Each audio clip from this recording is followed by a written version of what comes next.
I tried to make this into a short and I couldn't do it, so that's why it's vertical, sorry. But just want to give a heads up. I was shooting a lot of my 22 LR and just precision at 50 yards, you know, and I hold that thing really light.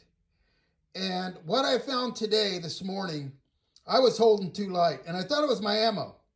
And I hunkered down and held her tight and held her steady and followed through, and was getting these groups with the regular Grn.Box. So I get this for about $21 per 50, and that's a steal.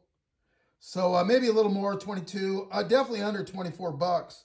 And really, I don't think I can beat that as far as buying ammo for this thing. So that's my idea, to be able to plink with this thing and have fun. But just want to give a heads up.